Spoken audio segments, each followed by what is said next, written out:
Hey, good evening, everyone. Just wanted to give you a quick update on everything we've got going on. I know there's a lot of buzz on social media, and a few of you actually saw some storms here just a little while ago. So just wanted to kind of break down exactly what's going on here in our neck of the woods, what to expect here over the next couple of days as well. Showers, thunderstorms, a couple of those rumbling around, a few actually picking up on some hail this evening, but those are going to start to wind down in our neck of the woods. A couple showers still moving into western White County. That was actually a really strong storm just a little while ago, but moving south of Enfield, just north of Norris City, and likely going to pass just on the south side of Carmi. And that storm is no longer severe. Maybe a little bit of heavy rain with that crossing over Highway 45. Another one just to the east of Marion. We'll actually say just to the east of Crab Orchard and just west of Harrisburg. So if you're traveling along Route 13, that's going to make its way pretty close to Carrier Mills, possibly just north of Carrier Mills, some of that heavier downpour or towards the Sahara Woods area, and then a couple more back into southeast Missouri. This one back in Perry County just has not moved very much here over the last couple of hours.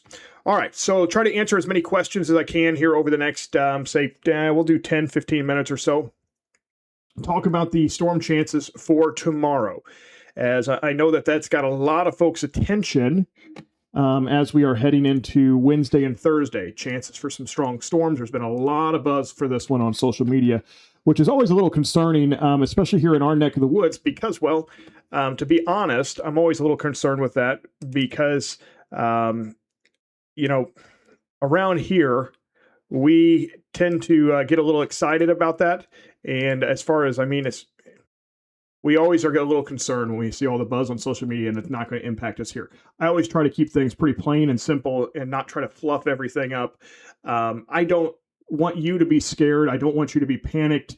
And especially for those that have storm anxiety. And it seems like today's world, social media just kind of lives on trying to make sure everybody's on the edge of their seat. And that's not how I was taught to do weather. So that's not really how we do weather here. Want to show you, this is kind of the wider view of the model, and this is probably the most trustworthy model. I can pick some scarier ones that look a lot worse than this one, but this is probably the most trustworthy model when we're talking about tracking strong storms. So Wednesday morning to our north, well to our north, in fact, up towards the state's capital, Springfield, Peoria, say Bloomington, Normal, over towards there's Champaign, Lincoln, and then even further to the north, there's Peoria there's Bloomington, up towards Kankakee, and even into the Chicagoland area. That's going to be a warm front that's lifting northward again. Those are not going to impact us. If you've got plans to be outdoors on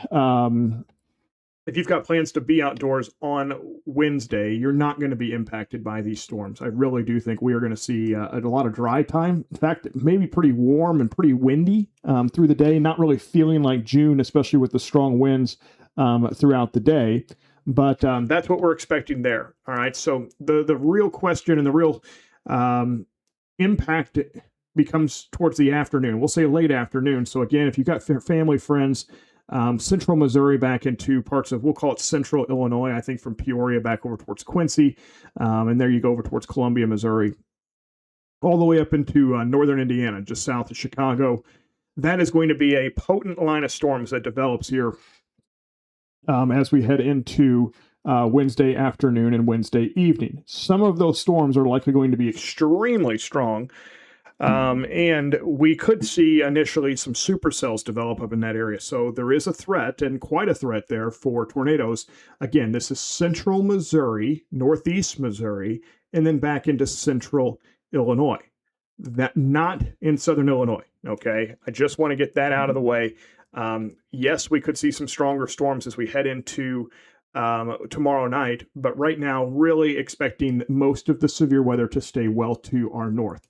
This is about 7 p.m., so I know I'm going to throw some roads on here so you can kind of see those as well. But I know maybe you've got some friends, some family, some traveling, things like that going on. Help plot in maybe some of the highways and the interstates crisscrossing southern Illinois. Notice, though, from Champaign back over towards Springfield, this 7 p.m., storms making their way into those areas, okay?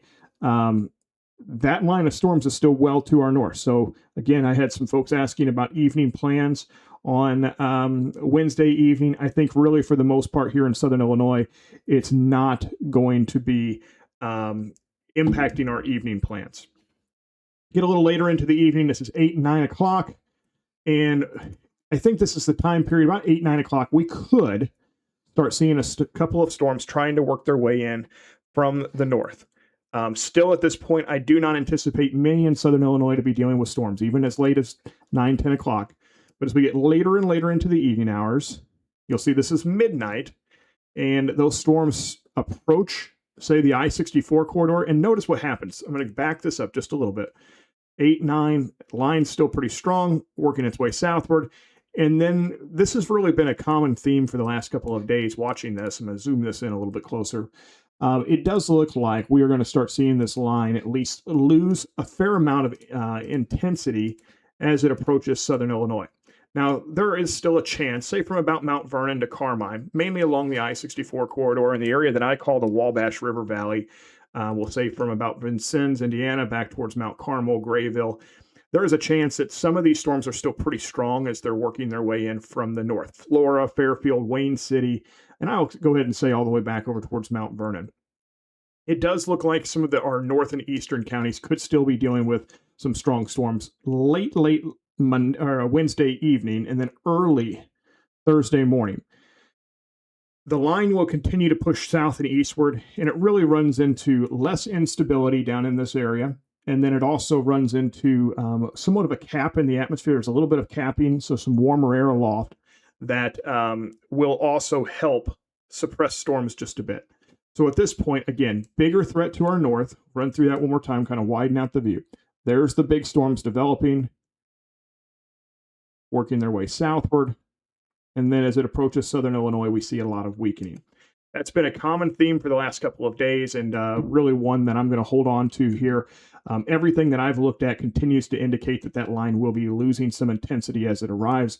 Again, it will not be surprising to still see some warnings and in our north and eastern counties close to the Wabash River Valley very early Thursday morning.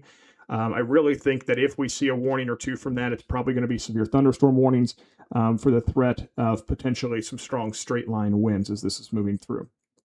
All right, so that's Thursday morning, very early. This front takes a long time to get through here.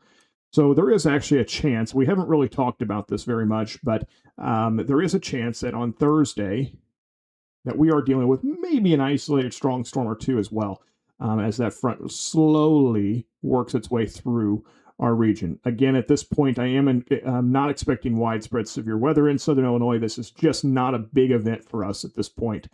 But even on Thursday, there's a chance maybe some gusty winds and some hail before finally things start to wrap up as this moves off to the south and east. So that leads us to where the Storm Prediction Center has put much of our area. Storm Prediction Center has put areas to our north in the red color. You see from Kankakee, Champaign, Springfield, Peoria, Bloomington, Rantoul. Trying to think of some other communities there we travel up on I-57 and run into, all the way over into parts of central Indiana. So that includes Lafayette, and that is south of, say, South Bend. That is an area that the Storm Prediction Center has highlighted in a level 4 on a scale of 1 to 5. That is where we anticipate the biggest threat for severe weather to occur on Wednesday afternoon and Wednesday evening. Okay, that is where we anticipate the biggest threat to occur. Further to the south in the orangish color, you see that's the level 3 on a scale of 1 to 5.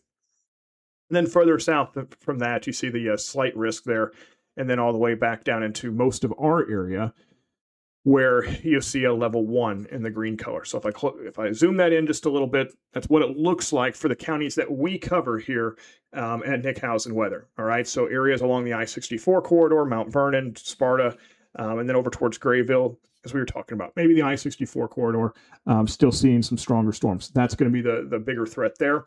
Further to the south, that risk level drops off pretty quickly and fairly significantly as well. So Carbondale, Marion, Harrisburg, West Frankfort, you're in a level 1. I'm not going to tell you that, hey, there's not going to be any strong storms that make it that far south. But for all the hoopla, all the social media buzz saying, hey, you really need to pay attention to this, For our area, I really do not anticipate this to be a big severe weather event. It is early in the morning, so yeah, make sure you've got your phone on, make sure you've got a way to receive warnings. But at this point, I really do anticipate that the bigger threat is going to be well to our north. All right. Looking ahead to Thursday, Thursday does bring another chance for maybe a couple of stronger storms. Once again, that cold front is very slow to work its way through our area. So when we are seeing a level 1 over much of southern Illinois there, really, I think this is going to be along and south of Route 13. That's probably going to be the most likely scenario on Thursday. And a lot of this is going to be in the morning hours up to about lunchtime. And then notice to our south and east, level 2 there across parts of Kentucky, and just barely clips into Massac and Pope counties in the far south. So again, that's what I'm expecting at this point. And I'll break down real quick what we're looking at. I do want to share this, kind of get in. I'll show you a little bit more of the technical aspect of this. One of the things that we look at is called significant tornado parameter, and I'll show you some of these numbers are way off the charts. At times, when we see numbers this high, there is a balance in the atmosphere. So there's actually a time where you can see storms get sheared apart, and I think that that's actually some possibility there. That's probably one of the fail-safes there into Wednesday afternoon. I still anticipate that we are going to see a tornado outbreak probably from, again, northeast Missouri into central Illinois, central Indiana. But there are a few things there to keep an eye on. Notice, though, the numbers are very high, very high near that line here. And there it is, popping late into the afternoon and early evening hours, 7 p.m. Wednesday. But the numbers here in our area, just not quite as big. And notice where they're focused. Again, where we were talking about maybe some of those stronger storms kind of hanging on. And some of our, in the Wabash River Valley, we'll have to keep an eye on that. The instability... We go back one here. The instability as we head into the evening hours, that's what you're looking at here on this chart. You'll see that the instability kind of starts to fall off just a little bit as well. So still hanging out around 1,500, which is enough, but there is some signs that instability and some warm air aloft is going to help us out just a bit. I've showed you all that model. There are some scarier models out there. I'll show you real fast. So you may have seen this one today on social media. This is the one model that really brings a strong line southward into even parts of southern Illinois and kind of holds on to it. It just seems like the outlier at this point. I'll show you another one. Notice, though, where it kind of holds on south and eastern Illinois. So again, the common theme is for the areas of the Wabash River Valley potentially to still be seeing some stronger storms very late Wednesday night, early Thursday morning. But again, at this point in southern Illinois, I just do not anticipate this to be a major round of severe weather. If you've got any questions, I'll stick around here for maybe a couple of minutes. Just wanted to give you kind of an update on what's going on. Let me tell you guys, social media's gone crazy. Anytime there's a chance for thunder, any chance there's a time for a chance for lightning, it seems like we're raising the alarm bells. And what I think that does is it really makes a lot of folks numb to when we do have serious severe weather days. Everybody's like, they get really nervous. And that's one of the things that we really try to tamper down here and make sure that everybody's calm, kind of understanding what's going to happen. And again, for our area, maybe some stronger storms in our north and eastern counties late Wednesday night, early Thursday morning, but the main severe weather threat to our north. Wednesday, again, it's going to be it's going to be a windy day, warmest day of the week. Temperatures upper 80s, probably going to see quite a bit of wind from the south there. Again, isolated strong winds, possibly down to the I-64 corridor, and then maybe an isolated strong storm or two as well into Thursday. That's been something that's kind of popped up here the last couple of days. And for those that really need a lot of rain, I'm sorry, this is not a big rainmaker for us, as this is likely going to be one that, produces wherever the scattered storms kind of track, may end up picking up a half an inch, but this thing moves pretty quickly going through, so just not a big rainmaker for us. All right, guys. Well, I'm going to hop off of here. Just wanted to give you a quick update. This will continue to stay with you as well. And so you can kind of follow through. This was recorded just before 8 p.m. on the 16th. Again, talking about strong storms heading into Wednesday and Thursday. In the meantime, have a great evening, everyone.